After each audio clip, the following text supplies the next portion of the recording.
pada hari ini. Apa kabar semuanya?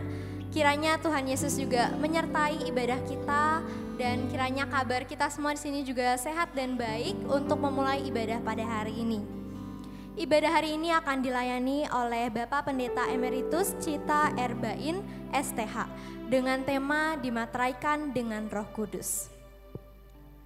Mari Bapak Ibu dan rekan mahasiswa sekalian, sebelum kita memasuki ibadah Maranatha Fellowship pada hari ini, mari kita mengambil saat teduh sejenak.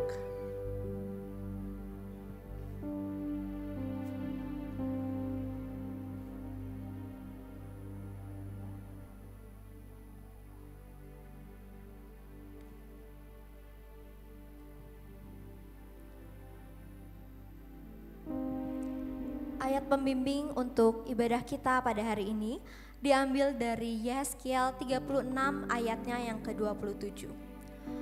Rohku akan kuberikan diam di dalam batinmu, dan aku akan membuat kamu hidup menurut segala ketetapanku, dan tetap berpegang pada peraturan-peraturanku dan melakukannya. Jemaat sekalian diundang untuk bangkit berdiri. Mari kita memasuki Maranatha Fellowship dengan satu keyakinan. Dengan satu keyakinan bahwa pertolongan kita dalam nama Bapa, Putra, dan Roh Kudus.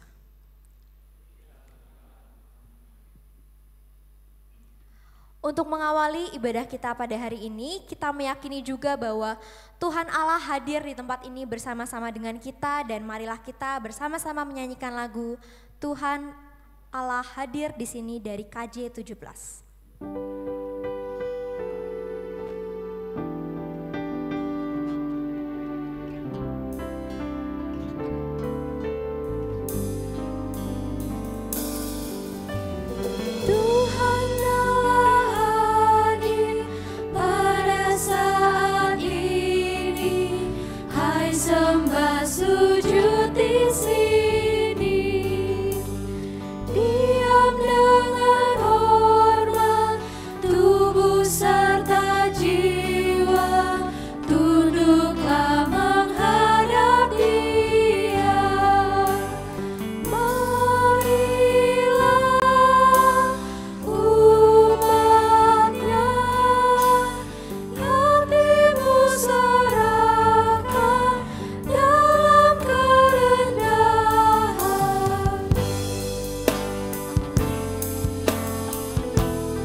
Siapkan hati kita, mari kita berdoa.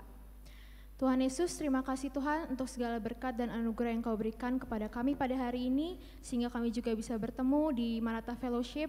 Tuhan, sebentar kami mau mendengarkan firman-Mu, mau memuji Engkau. Tuhan yang berkati, apa yang kami dengar Tuhan dari firman-Mu bisa kami kerjakan di kehidupan kami sehari-hari. Terima kasih ya Bapa, di dalam nama Tuhan Yesus kami berdoa dan mengucap syukur. Haleluya, amin.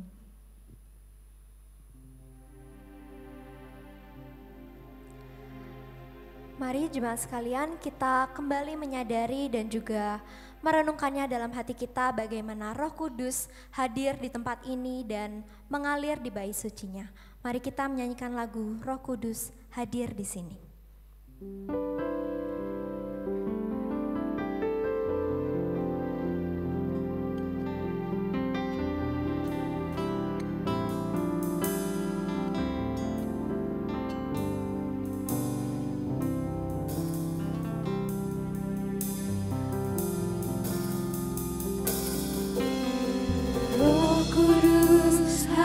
di sini,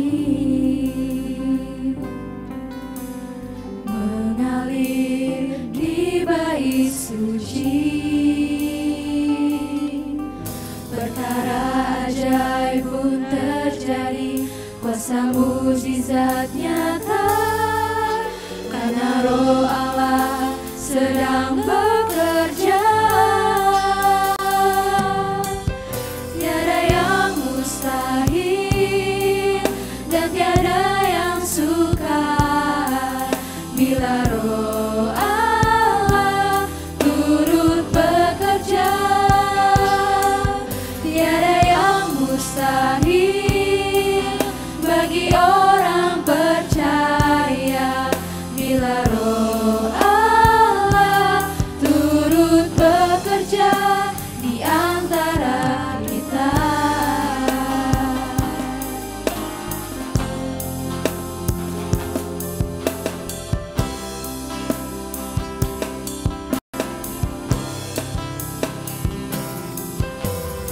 Roh Kudus hadir di sini,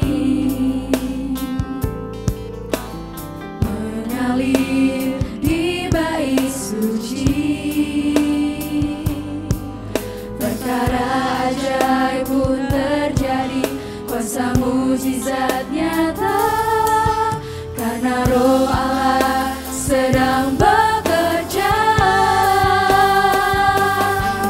Tiada yang mustahil dan tiada yang sukar bila Roh Allah turut bekerja. Tiada yang mustahil bagi orang percaya bila Roh Allah turut bekerja di antara kita.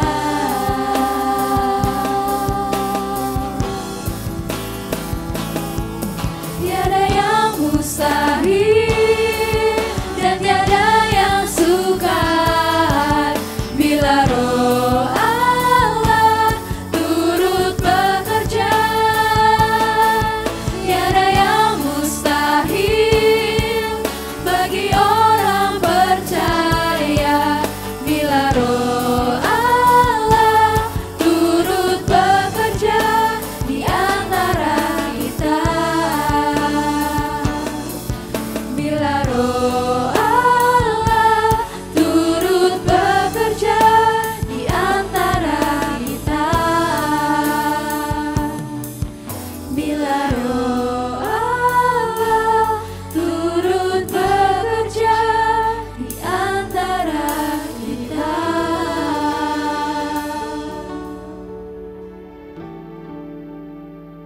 Jemaat dipersilakan untuk duduk kembali.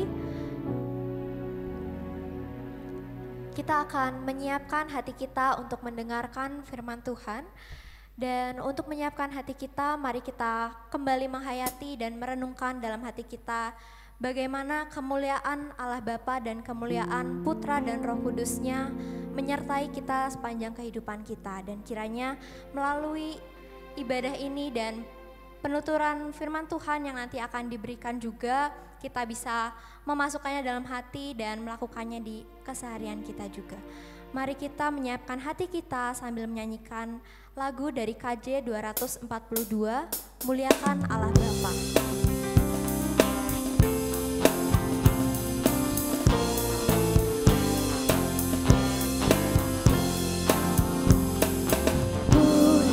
Muliakan Allah Bapa, muliakan Putranya, muliakan Roh penghibur, ketiganya yang esa.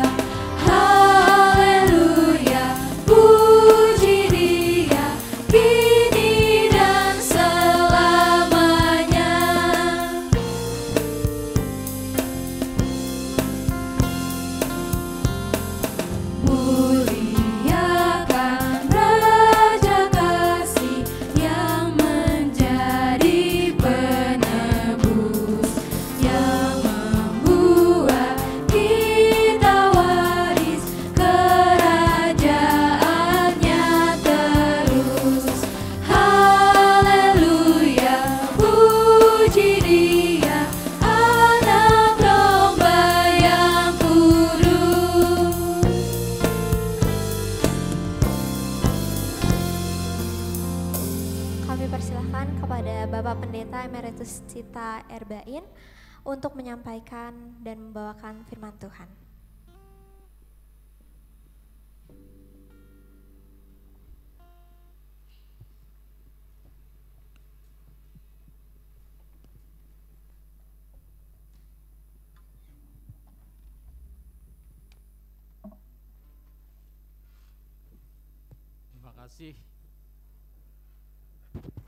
Terima kasih untuk pemandu. Selamat siang Bapak Ibu, saudara-saudara. Sudah lama sekali, sekitar 20-an tahun saya tidak menginjakkan kaki di Maranatha ini. Setelah tahun 2002 usai tugas sebagai pendeta di kampus ini. Banyak yang baru, tapi juga saya kenal beberapa di antara yang masih dulu bersama. Terima kasih Pak Pendeta Hariman bersama dengan Badan Pelayanan Kerohanian, juga Pak Yohanes yang hadir pada saat ini, dan teman-teman semua untuk kesempatan saya menyampaikan pelayanan di Maranatha Fellowship ini atau persekutuan di Universitas Kristen Maranatha. Baik, mari kita persiapkan diri kita sebelum kita membaca Alkitab dan merenungkannya. Mari kita bersatu hati dalam doa. Mari kita berdoa. Terpujilah Engkau Allah, Bapa kami dalam Yesus Kristus, Allah yang hadir menuntun dan menyertai kami di dalam Roh Kudus yang berkuasa. Siang ini Tuhan, kami telah berhimpun di rumah yang sudah Engkau siapkan untuk kami bersekutu. Dan pada kesempatan ini secara khusus, Engkau memberikan kami waktu untuk kembali merenungkan firman Tuhan.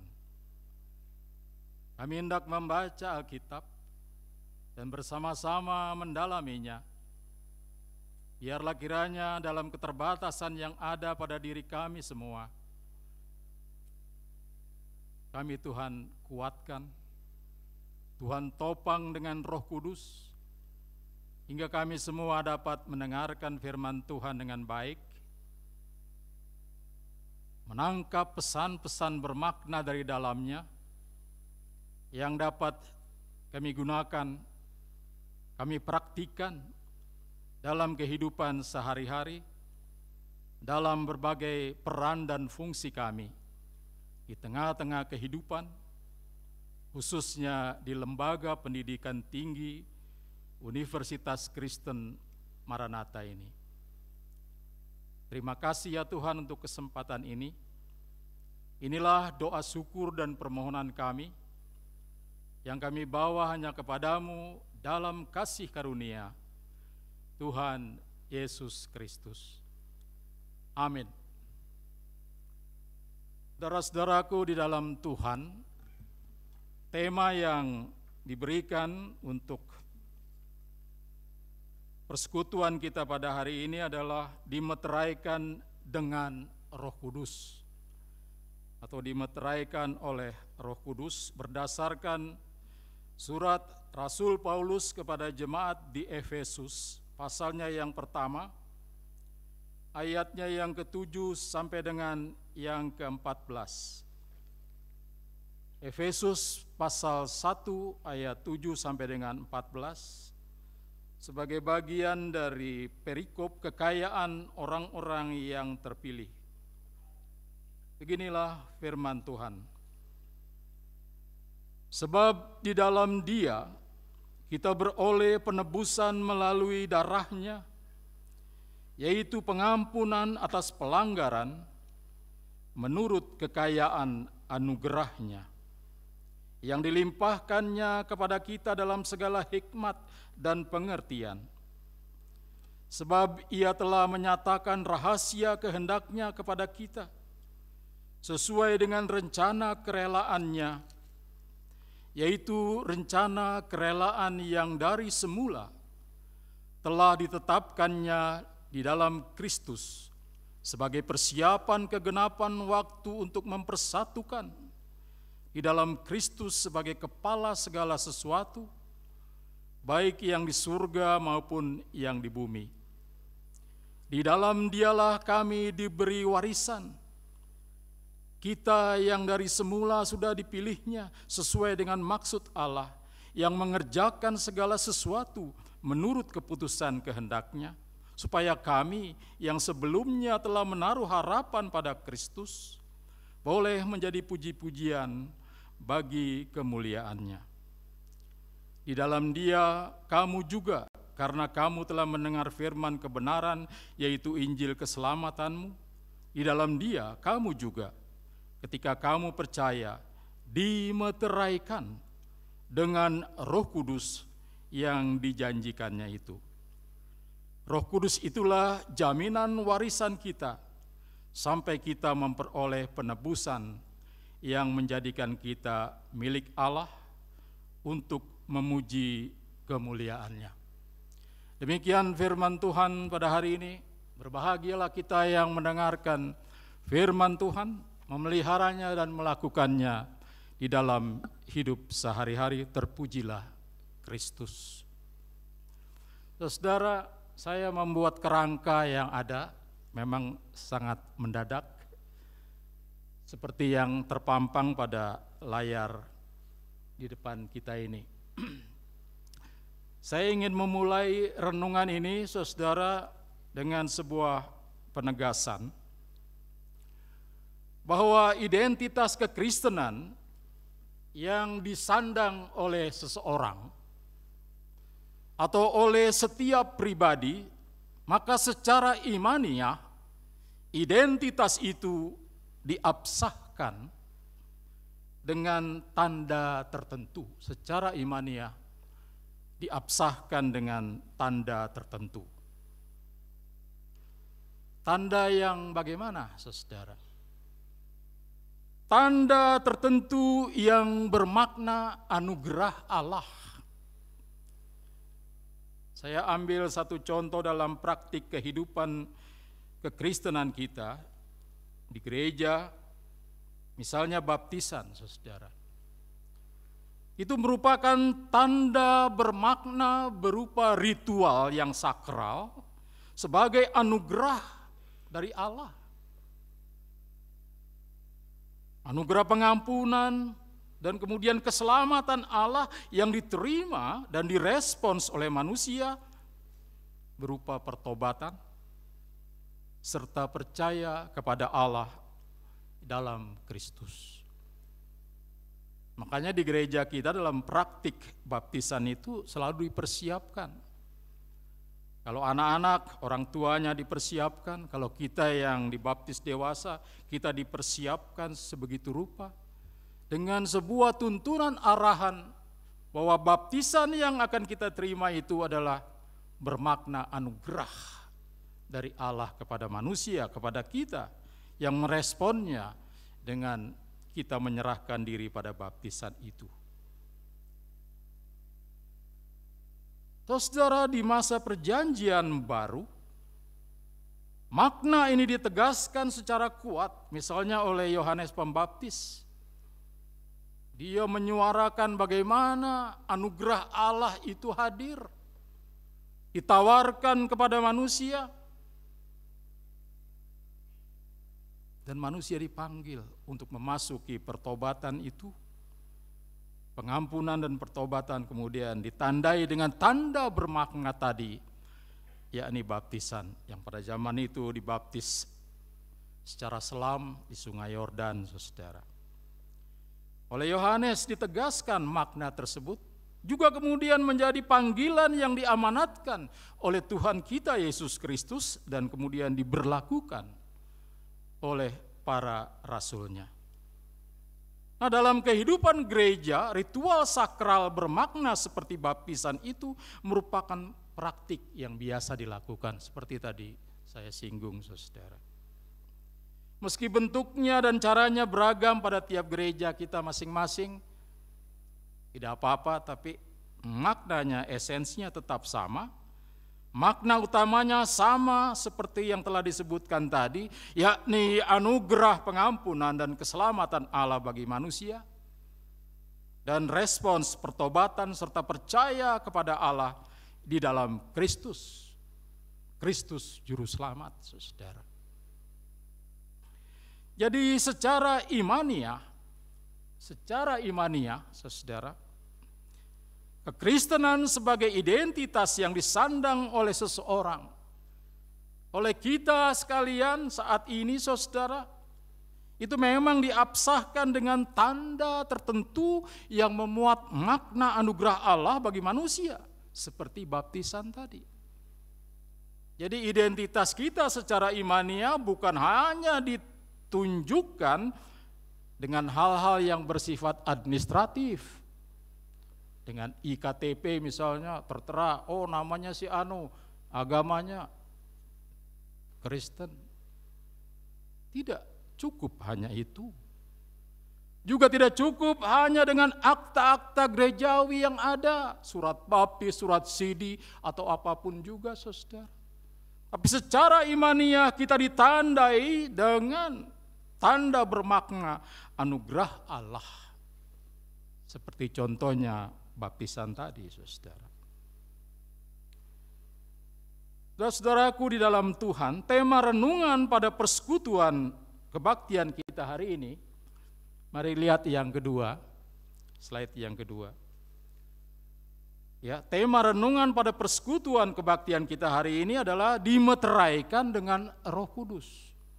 Dimeteraikan, dicap, diterakkan, dibubuhkan dengan Roh Kudus.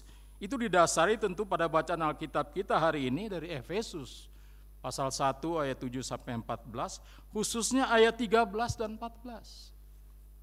Kalau kita baca ulang ayat 13 dan 14 jelas sekali di sana. Di dalam Dia kamu juga, karena kamu telah mendengar firman kebenaran, yaitu Injil keselamatanmu, di dalam Dia kamu juga ketika kamu percaya dimeteraikan dengan Roh Kudus yang dijanjikannya itu. Roh Kudus itulah jaminan warisan kita sampai kita memperoleh penebusan yang menjadikan kita milik Allah untuk memuji kemuliaan-Nya. Saudara, dari kedua ayat ini jelas sekali makna anugerah Allah.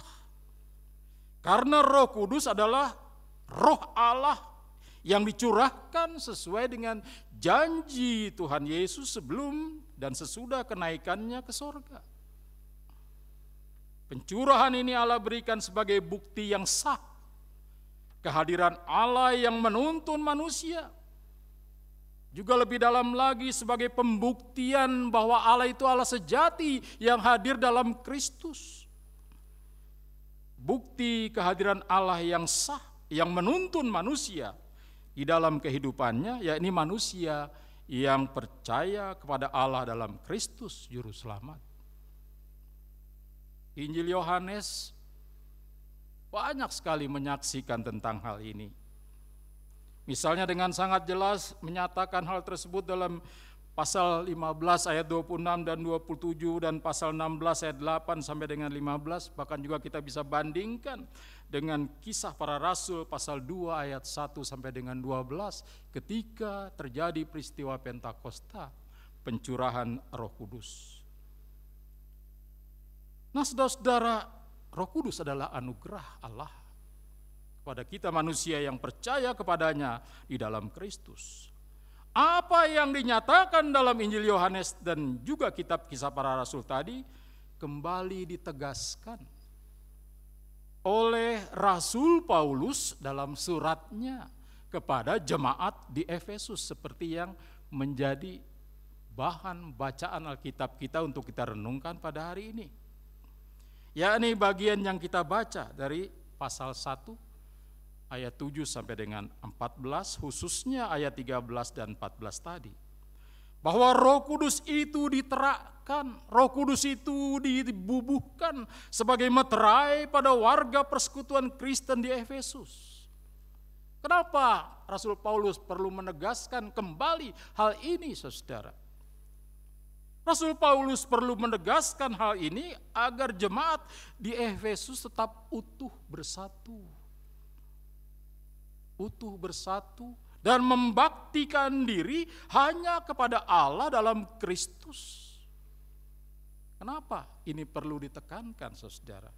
Karena keberadaan, latar belakang, keyakinan dan budaya mereka yang ada dalam jemaat Efesus itu mula-mula saling berbeda satu dengan yang lainnya. Yang latar belakang Yahudi dengan Tauratnya, dengan berbagai aturan yang kemudian menjadi tradisi budaya mereka, punya pemahaman seperti yang mereka yakini selama ini. Sementara yang lain adalah orang-orang Efesus yang latar belakangnya adalah berkeyakinan pada dewa atau dewi Artemis, dewi kesuburan, yang oleh orang Yunani disebut dengan Diana atau Diana. Itu latar belakang yang terjadi. Kalau ini terus dipelihara, walaupun mereka sudah menjadi Kristen, rusaklah persekutuan, saudara. Rusaklah jemaat Efesus sebagai persekutuan yang harus menyaksikan, memuliakan, memuji Allah dalam Kristus tadi. Maka Rasul Paulus perlu menegaskan bahwa engkau sudah dimeteraikan oleh Roh Kudus. Melalui penegasan bahwa mereka telah dimeteraikan dengan Roh Kudus, maka sejatinya mereka telah dipersatukan sebagai milik sah dari Allah dalam Kristus untuk beroleh jaminan. Dalam kedalaman surat Efesus ini dikatakan warisan, legacy. Jaminan yang memberikan kita kepastian untuk masa depan. Dipersatukan sebagai milik Allah dalam Kristus untuk beroleh jaminan penebusan, bahkan keselamatan, dan menuntun mereka dalam melaksanakan peran dan fungsi sebagai Kristen. Apa itu? Yang paling esensi adalah memuji dan memuliakan Allah dalam Kristus, tentu dalam berbagai penjabarannya. Identitas dan panggilan imaniah inilah yang sejatinya mereka harus pegang teguh dan kemudian diberlakukan dalam semangat keutuhan persatuan yang dikukuhkan, dimeteraikan oleh Roh Kudus tadi, saudara. Jadi tidak salah judul yang diberikan dalam Alkitab kita ini. Itulah kekayaan rohani yang dimiliki oleh orang-orang yang percaya kepada Allah dalam Kristus, orang-orang Kristen, saudara. Melalui contoh persekutuan Kristen di Efesus tadi. Saudara-saudaraku di dalam Tuhan, di dalam keseharian hidup. Yang ketiga, dalam keseharian hidup,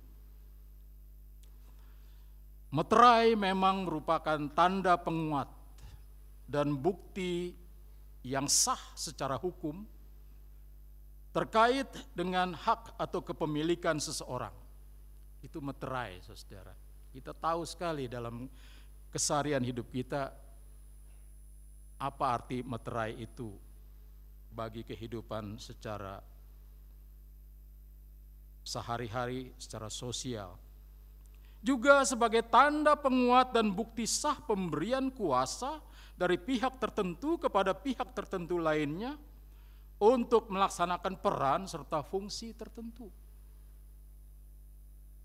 Kalau kita memberikan kuasa kepada seseorang, di situ khusus dikatakan, khusus untuk apa-apa diberikan di sana, saudara, dan dibubuhi meterai sehingga absah secara hukum.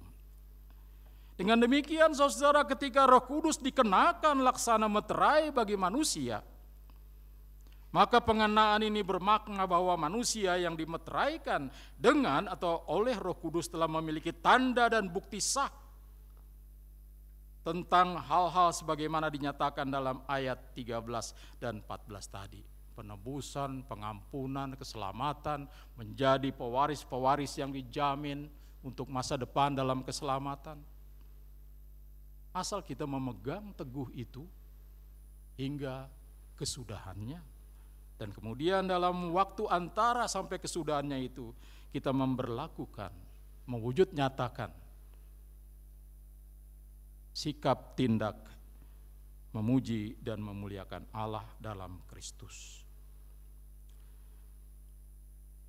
Saudara, dari pernyataan ini, maka kita mendapatkan makna. Ada 3 makna yang bisa kita pegang secara kuat. Pertama, saudara, dengan kita dimeteraikan dengan Roh Kudus itu, kita menjadi milik Allah. Kita menjadi milik Allah. Bukan lagi milik yang secara diametral bertentangan dengan Allah. Siapa itu? Dosa. Atau penghulunya, si sumber dosa, iblis itu. Tapi kita menjadi milik Allah. Itu yang pertama. Yang kedua, kita beroleh jaminan penebusan dan keselamatan yang Allah janjikan. Dan yang ketiga, kita diberikan kuasa untuk berperan dan berfungsi memuji dan memuliakan Allah dalam Kristus. Luar biasa sekali, saudara.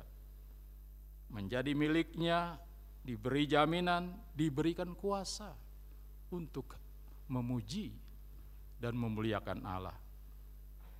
Mungkin setingkat di bawah malaikat yang dipanggil selalu untuk memuji Allah, saudara.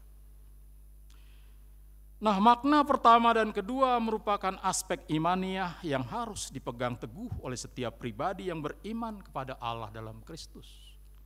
Kalau kita milik Allah, kalau kita diberikan jaminan penebusan yang puncaknya keselamatan, maka itu harus kita pegang teguh sebagai dasar imaniah kehidupan kita.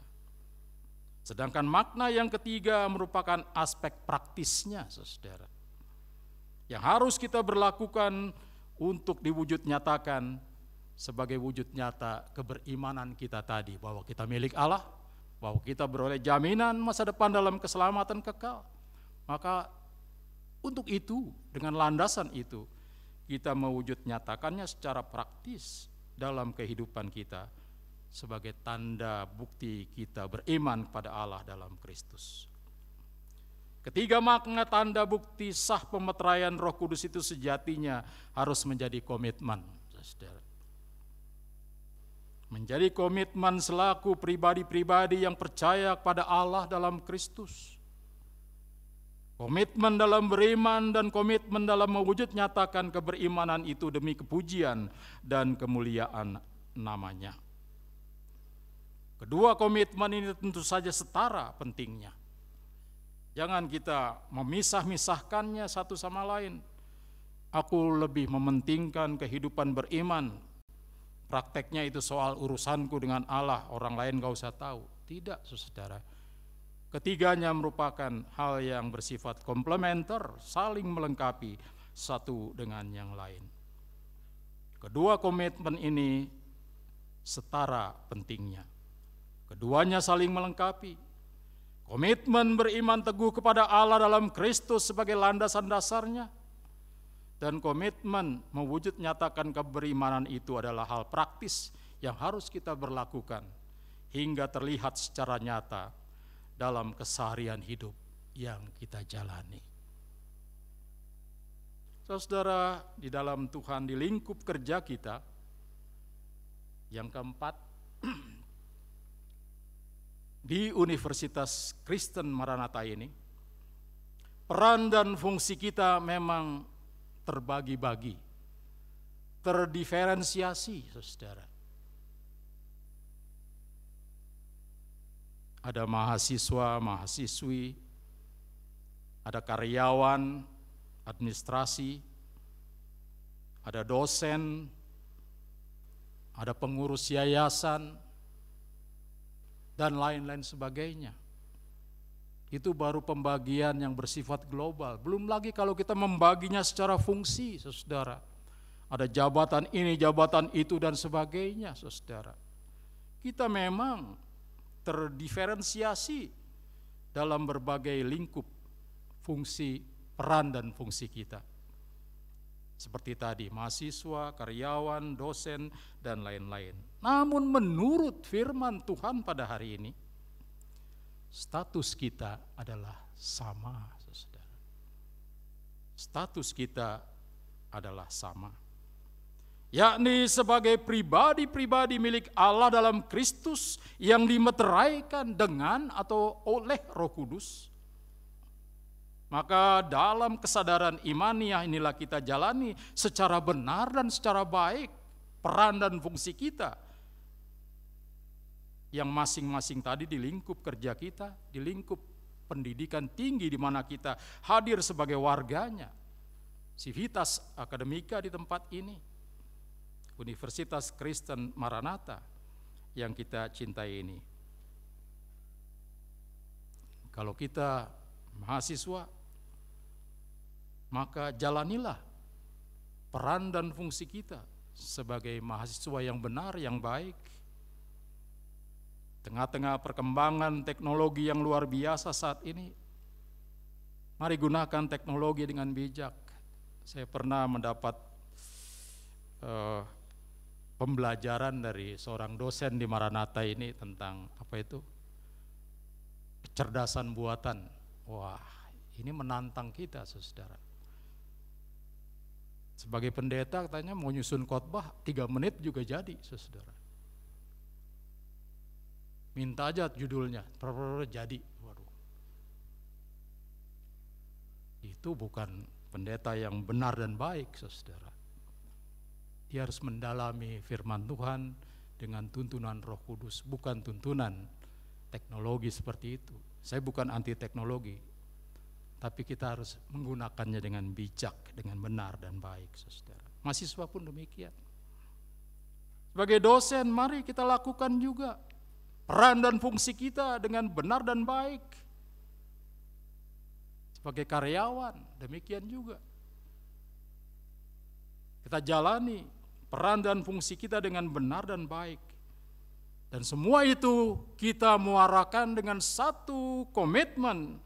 Kita ingin melakukan yang benar, yang baik demi untuk kepujian dan kemuliaan Allah dalam Kristus yang telah mengaruniakan Roh Kudus dan dimeteraikan kepada kita semua. Saya ingin akhiri renungan pada hari ini, saudara, dengan membaca ulang ayat 13 dan 14 dari bacaan Alkitab kita pada hari ini, Efesus pasal yang pertama tadi. Di dalam Dia kamu juga, karena kamu telah mendengar firman kebenaran, yaitu Injil keselamatanmu. Di dalam Dia kamu juga ketika kamu percaya dimateraikan dengan Roh Kudus yang dijanjikannya itu. Roh Kudus itulah jaminan warisan kita sampai kita memperoleh penebusan yang menjadikan kita milik Allah untuk memuji kemuliaannya. Berbahagialah kita semua yang Allah anugerahkan Roh Kudus dan dimeteraikan kepada kita oleh Roh Kudus yang berkuasa itu. Amin. Mari saudara kita bersatu dalam doa. Ya Tuhan Allah yang hidup, Allah Bapa kami dalam Yesus Kristus yang hadir menyertai kami, menyatakan kesejatian-Mu, kebenaran di tengah-tengah kehidupan ini dalam Roh Kudus. Kami bersyukur dan berterima kasih untuk kesempatan kami bersekutu pada saat ini di lingkup lembaga pendidikan di mana kami hadir di dalamnya sebagai bagian dari keluarga besar Universitas Kristen Maranatha ini. Kami sebagai mahasiswa, kami sebagai dosen, kami sebagai karyawan administrasi, kami sebagai pengurus, bahkan sebagai gereja pendukung dari lembaga pendidikan tinggi ini, telah Engkau sertai dan persatukan sebagai persekutuan yang Engkau meteraikan oleh Roh Kudus, sehingga kami menjadi milik sah dari Engkau. Kami diberikan jaminan untuk masa depan kami sebagai pewaris-pewaris keselamatan. Bahkan Kau mempercayakan kami untuk melaksanakan peran dan fungsi kami demi untuk memuji dan memuliakan Engkau. Terima kasih ya Allah untuk peneguhan yang kami terima melalui firman dan pemberitaan firman saat ini. Kiranya Roh Kudus jua yang terus menuntun kami dalam hari-hari kehidupan yang kami jalani. Sertai kami semua, apapun peran dan fungsi kami di lembaga pendidikan Universitas Kristen Maranatha ini. Dalam karunia Tuhan Yesus kami berdoa. Amin.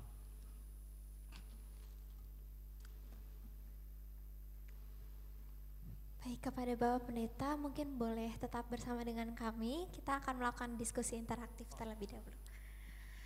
Baik, untuk Bapak Ibu dan teman-teman rekan-rekan mahasiswa, apakah mungkin kami berikan kesempatan juga untuk bertanya atau mungkin menanggapi dari firman Tuhan yang telah diberikan oleh Pak Pendeta?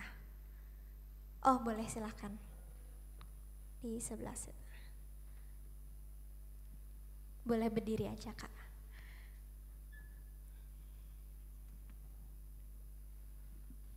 Atas nama siapa, Kak? Saya dengan Harmani dari Prodi Snirpa Murni. Saya ingin bertanya, Pak, tadi kan dibahas di Efesus mereka memiliki jemaatnya background yang sangat luas ya, terbentuknya suatu sejarah. Saya sendiri sebenarnya hidup di keluarga Kristen yang cukup kuat ya, Pak. Cukup kuat, Kristen yang cukup kuat. Tapi kekristenan dalam keluarga saya adalah dengan menanggalkan semua ajaran suku budaya yang pernah dipelajari. Karena keyakinan itu hanya satu. Nah, sebenarnya saya ini, maaf ya Pak, ada keturunan dari Sunda sendiri yang kemarin saya main ke Cirende ya Pak, saya sedikit cerita gitu, main ke desa adat Cirende. Saya di situ menemukan suatu filsafat Sunda yaitu Tritangtu. Nah, kalau di Kristen kan Trinitas, kalau di Sunda tuh Tritangtu, Batara Kresna, Batara Guru dan lain-lain ya gitu ya. Nah, tapi maksudnya Tritangtu ini saya ikut ritual padi. Kalau di Kristen pembaptisan, kalau di Sunda saya bilang materainya adalah padi. Jadi lewat ritual padi itu menumbuk padi, membuang bala, pertobatan sebagai pertobatan, mereka membuang bala ke bawah tanah, kemudian menanam bersama. Jadi kiblat dari Tritangtu ini adalah Tuhan dan alam. Tapi bagaimana Pak? Sebenarnya secara filsafat ini sudah kehinduan. Tetapi saya sebagai Sunda, saya tidak ingin identitas saya terbuang. Nah, bagaimana masyarakat Indonesia yang memiliki suku budaya yang sangat luas ini merespon materai yang diberikan oleh kekristenan tersebut? Terima kasih Bapak. Mungkin boleh langsung ditanggapi saja Pak. Waduh, ini saya rada kaget ini. Udah lama nggak diskusi. Ya, Pak Iwan. Iya. Ya, saya tinggal di Cimahi. Beberapa waktu yang lalu saya ke Cirende, itu karena saya juga aktif di Forum Kerukunan Umat Beragama FKUB Cimahi. Saya ke Cirende, di sana ada Abah siapa saya lupa namanya itu. Ya, di sana. Ya memang di Sunda, khususnya di Cirende ini ada yang namanya Tritangtu memang itu. Tapi ini ingin saya tegaskan di sini. Dia beda sekali dengan Trinitas yang kita pahami ya. Tritangtu yang ada di kalangan budaya kita Sunda. Saya Betawi ya dan Cirebon. Jadi Sunda juga ada sedikit ya. Betawinya Betawi rada ke Jawa Barat ya. Itu.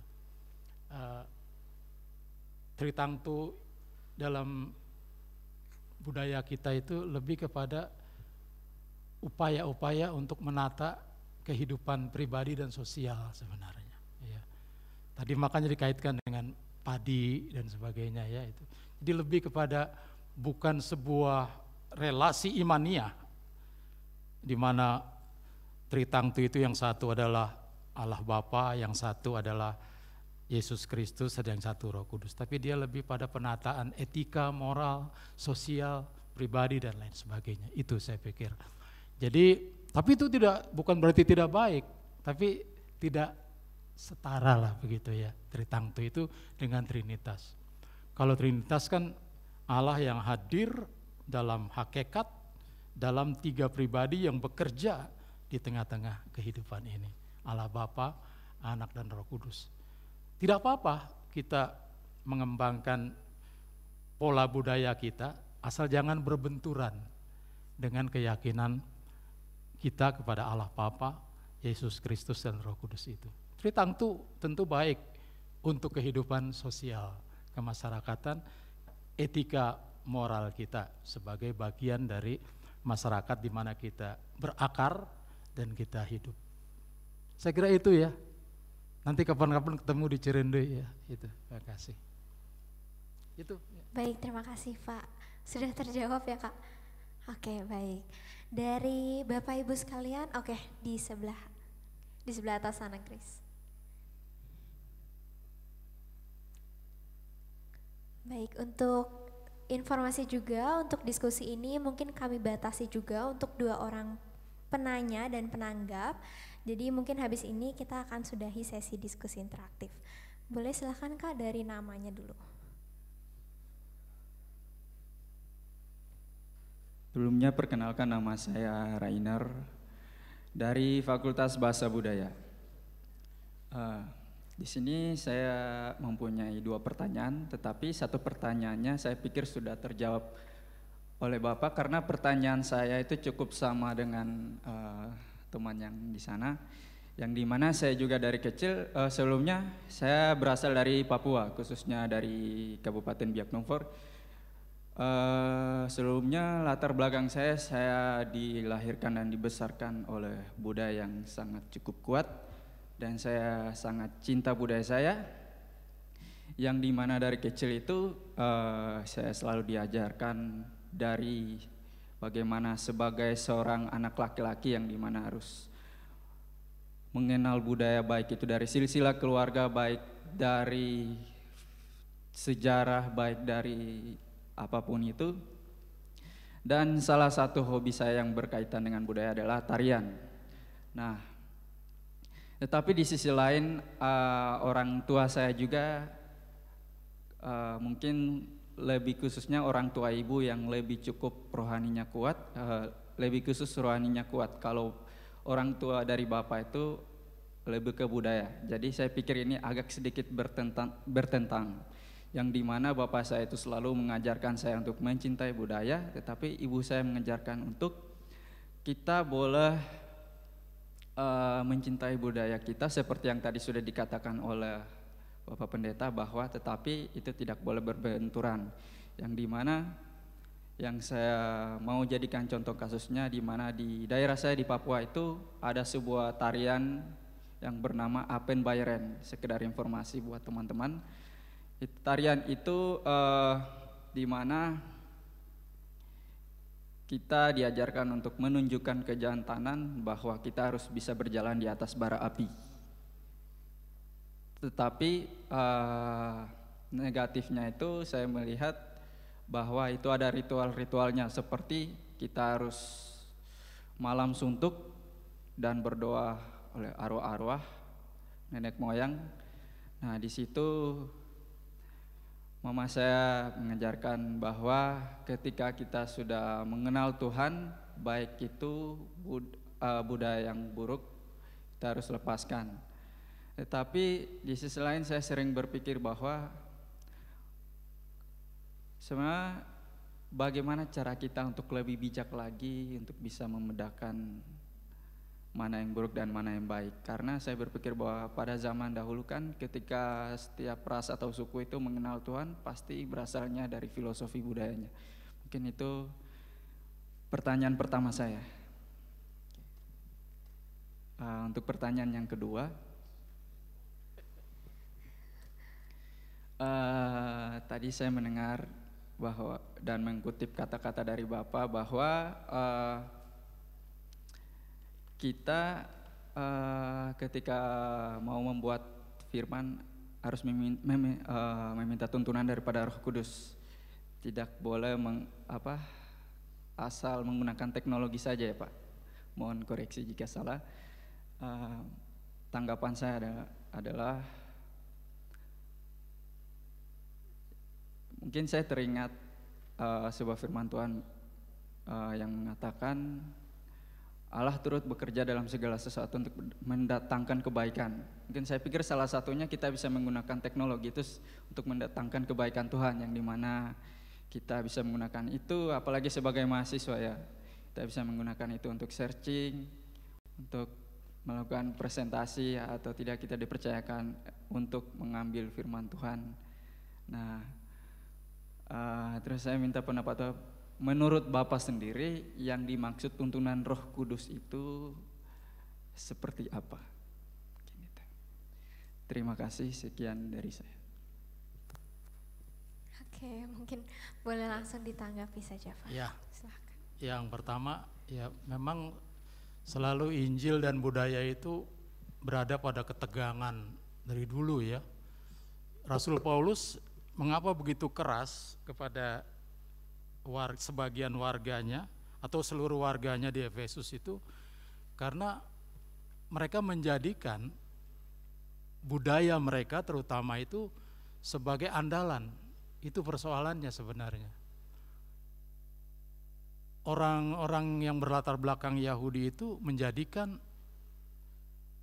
apa yang diajarkan oleh Taurat kemudian menjadi tradisi, adat, budaya mereka itu sebagai andalan. Untuk apa? Yang paling diametral, saling bertentangan secara jelas adalah ketika keselamatan.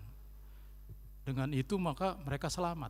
Itu sudah berbeda sekali dengan paham kekristenan, di mana keselamatan itu adalah anugerah Allah yang mewujud nyata dalam Kristus karena dasar kasihnya, kehendaknya yang tak terbatas itu. Nah, itu jadi kalau itu disandingkan dengan Allah yang seperti itu yang ditentang oleh Paulus. Jangan lagi seperti itu. Jadi kita akan kembali lagi. Jadi diseleksi lah.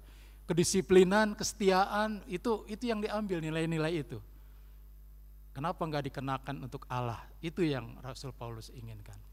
Lalu dari orang-orang Efesus yang berlatar belakang keyakinan pada Dewi Artemis itu, mereka menyandingkan bahwa Artemis itu sama dengan Yahweh, Allah itu.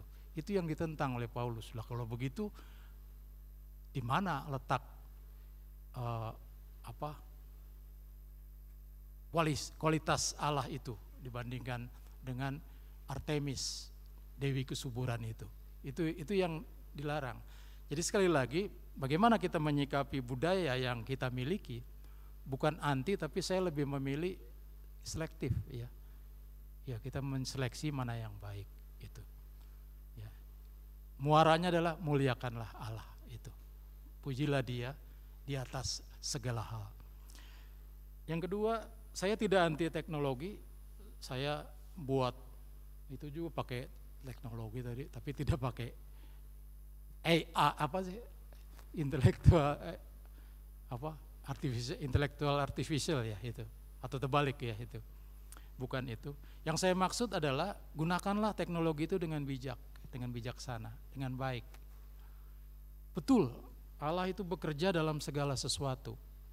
Itu kan konteks dari surat Rasul Paulus kepada Roma kan, ketika orang sudah tidak berdaya lagi, kemudian bawalah ketidakberdayaan itu dalam sikap berdoa, maka roh akan bekerja. Roh turut bekerja. Allah bekerja dalam segala sesuatu. Jadi saya percaya bahwa di balik semua kemajuan teknologi ini Allah bekerja di sana. Nah, kalau Allah bekerja, gunakanlah teknologi itu dengan baik. Untuk apa? Bukan untuk memuja-muja teknologi, bukan untuk mengagung-agungkan teknologi secara berlebihan, lalu melupakan yang memberikan karunia teknologi itu. Siapa? Allah itu. Tapi gunakanlah teknologi itu untuk memuliakan Allah. Itu yang saya maksudkan ya. Gunakan dengan bijak teknologi itu. Sisipkan juga, jangan lupa. Sisipkan juga nilai-nilai etis di dalamnya. Kalau kita ujian supaya dapat nilai bagus, kita minta tolong si AI ya, AI itu ya. Apa sih? AI. Iya, saya suka terbalik-balik. itu kan nggak bagus, itu nggak jujur kan. Jelas dari segi nilai etis nggak bagus. Ya. Jadi kita bisa mencari informasi melalui kecerdasan buatan itu untuk menopang, bukan mengandalkannya. Andalkanlah Tuhan, Dialah yang memberikan termasuk teknologi yang canggih itu untuk kita. Gunakan teknologi untuk kemuliaan Allah. Wah, ini tantangan luar biasa buat para akademisi, para intelektual, terlebih di lembaga pendidikan tinggi ini. Warga gereja secara menyeluruh, jemaat kurang sekali, kita harus ini, kita yang menjadi pelopornya, para mahasiswa, para dosen, kita semua, Civitas Akademika menggunakan teknologi itu dengan bijaksana, hanya satu tujuan, memuliakan Allah. Ya. Apa tuh dari Amsal? Takut akan Tuhan adalah permulaan pengetahuan. Amsal 1 ayat 17 ya kalau nggak salah ya. Itu ya berita ya. Itu aja saya kira. Mohon maaf kalau jawaban saya kurang, karena saya nggak siap, saya nggak kaget. Terima kasih banyak. Terima kasih. Terima kasih banyak Pak Pendeta untuk jawabannya. Dipersilakan untuk Iya. kembali. Terima kasih juga kepada teman-teman mahasiswa tadi yang sudah bertanya juga.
Seperti wanita mengurapimu, menangis di bawah kakimu.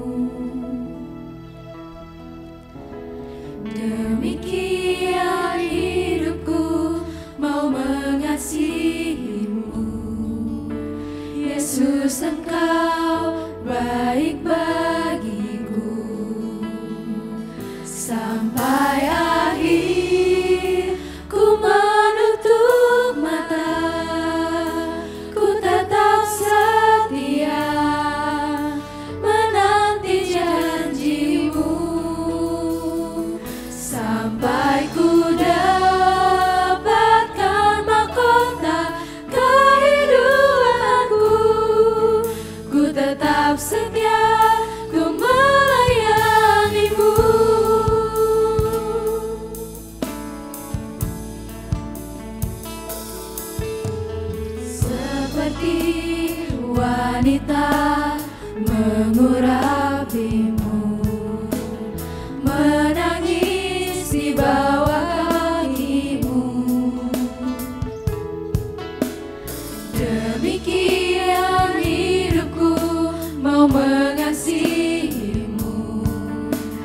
Yesus Engkau baik bagiku. Sampai akhir ku menutup mata, ku tetap setia menanti janji-Mu. Sampai ku dapatkan mahkota kehidupanku, ku tetap setia untuk melayani-Mu. Ku tetap setia untuk melayani-Mu. Ku tetap setia untuk melayani-Mu.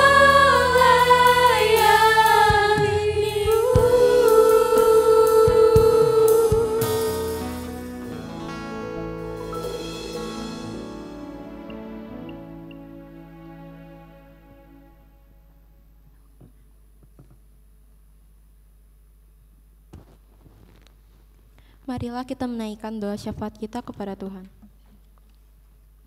Bapa kami yang bertahta di kerajaan sorga, kami mengucap syukur untuk hari ini kalau kami boleh berkumpul satu dengan yang lainnya, satu hati untuk beribadah dan bersekutu dengan-Mu. Kami berdoa Tuhan untuk universitas kami tercinta ini. Kiranya universitas ini dapat menjadi berkat bagi setiap masyarakat yang ada di sekitar kampus ini, dan juga kiranya kampus ini dapat melaju dengan baik oleh karena kuasa darah-Mu saja, Tuhan Yesus Kristus Tuhan kami.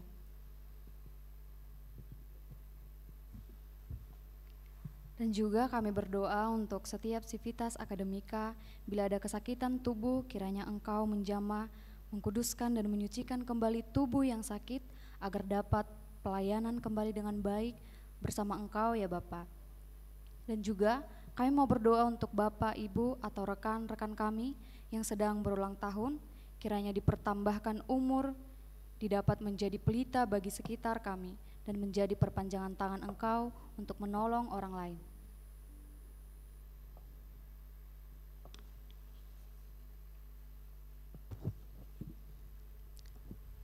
Ya Tuhan, kami ingin berdoa untuk bangsa dan negara kami, agar berkembang menjadi negara yang maju dan menjadi berkat bagi negara-negara lain di dunia ini.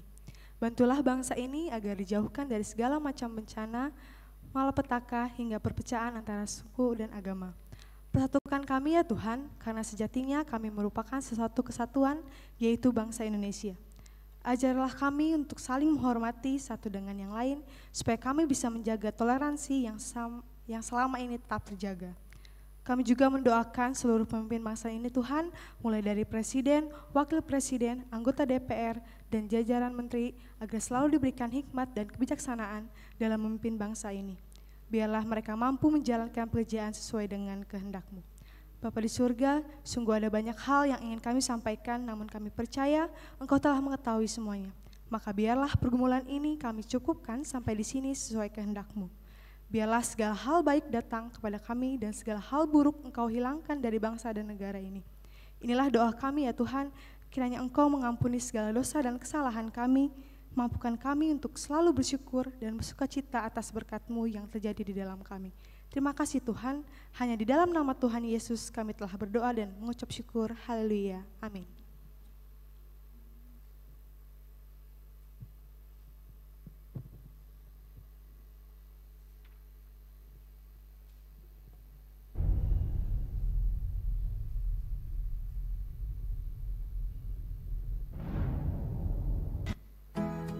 Shalom Bapak Ibu dan teman-teman sekalian. Berjumpa lagi di Maranatha Fellowship minggu ini. Kami akan menyampaikan beberapa informasi, diantaranya Bapak, Ibu, dan saudara sekalian, jangan lupa saksikan Inspirasi Maranatha setiap hari Senin pukul 7 malam di platform YouTube Universitas Kristen Maranatha, dan juga bisa diakses di platform YouTube iStream Studio. Bapak Ibu Saudara sekalian juga jangan lupa untuk menyaksikan Ice Podcast dengan host terkece kita, Bapak Pendeta Hariman, di platform YouTube iStream Studio setiap hari Selasa pada pukul 7 malam.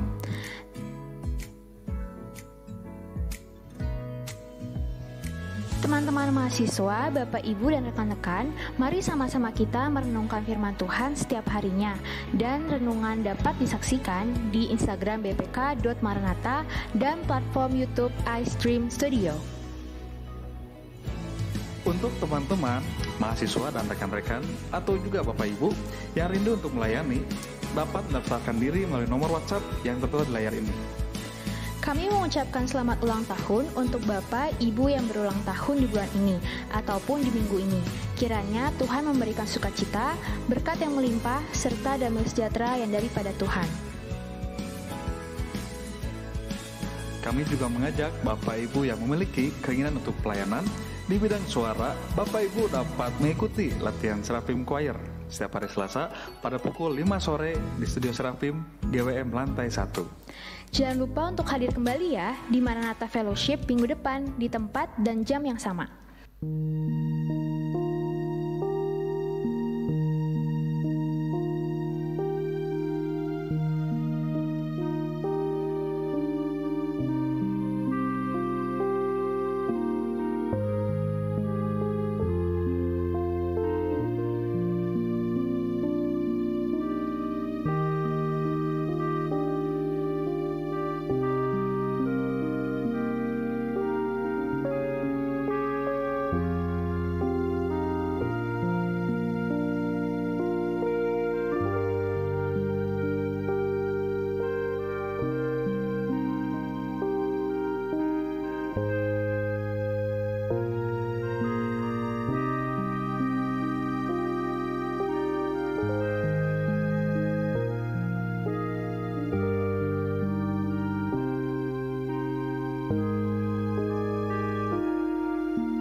Mari Bapak, Ibu, dan teman-teman sekalian membangun iman.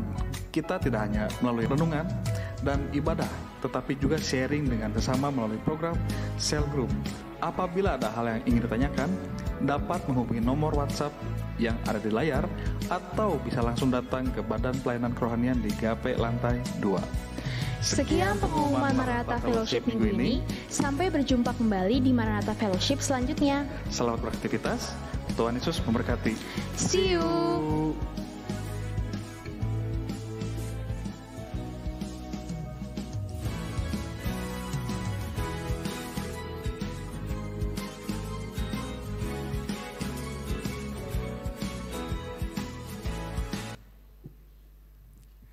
Baik, kami menginformasikan bahwa minggu depan akan diadakan kembali Maranatha Fellowship dengan tema Imam Besar Agung yang Berempati. Akan diadakan di tempat ini dan akan dibawakan oleh IR Judea Janoto Jarden MT. Untuk informasi yang selanjutnya,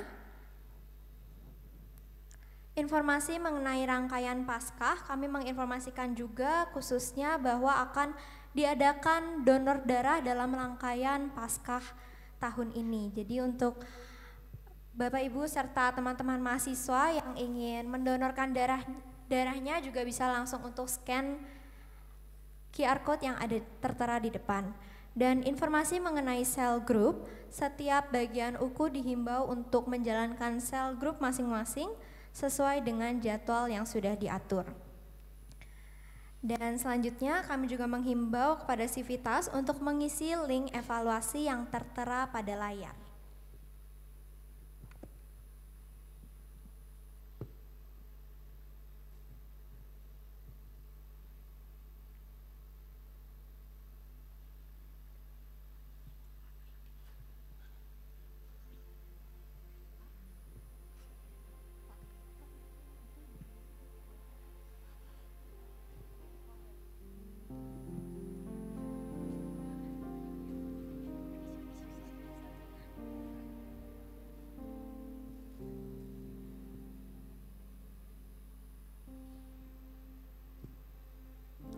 Baik, sebelum kita menutup ibadah kita pada siang hari ini, marilah kita kembali menyanyikan sebuah lagu di mana kita juga diingatkan kembali bahwa Roh Kudus akan tetap teguh di hati kita dan membimbing jiwa-jiwa kita walaupun kita mungkin dalam keadaan letih lesu ataupun dalam keseharian kita.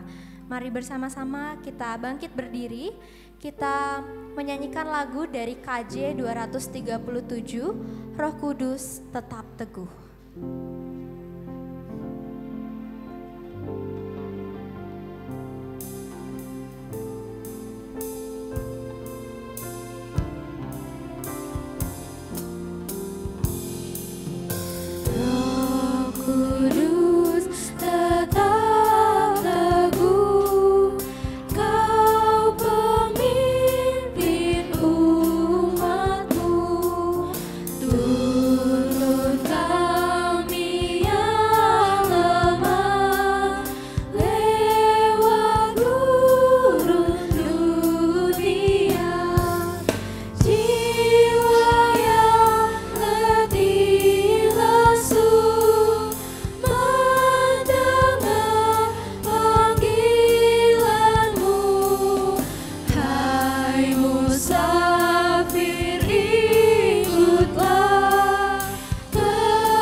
Kami mengundang kepada Bapak Pendeta untuk maju ke depan dan memberikan doa pengutusan dan berkat.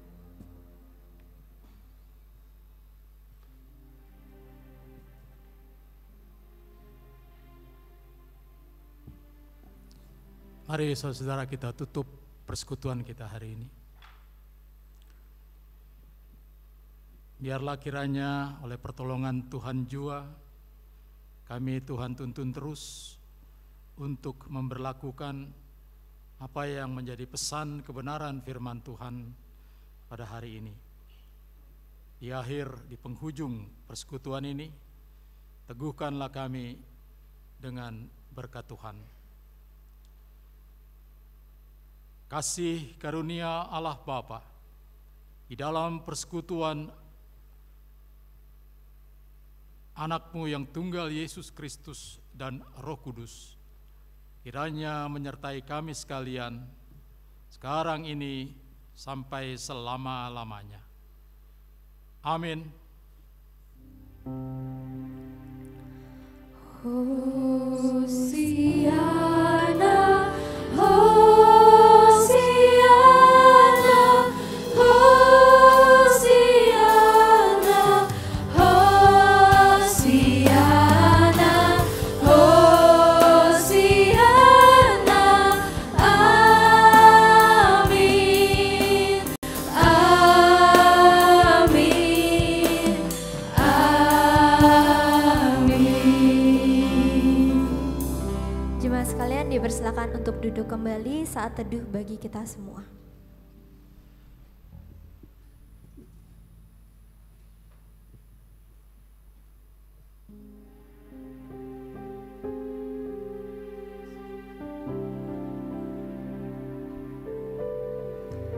Ibadah Maranatha Fellowship kita pada hari ini telah selesai. Kami mengucapkan terima kasih banyak kepada Bapak Pendeta Emeritus Cita Erbaim atas pelayanannya di tempat ini, dan kiranya teman-teman juga bisa kembali beraktivitas.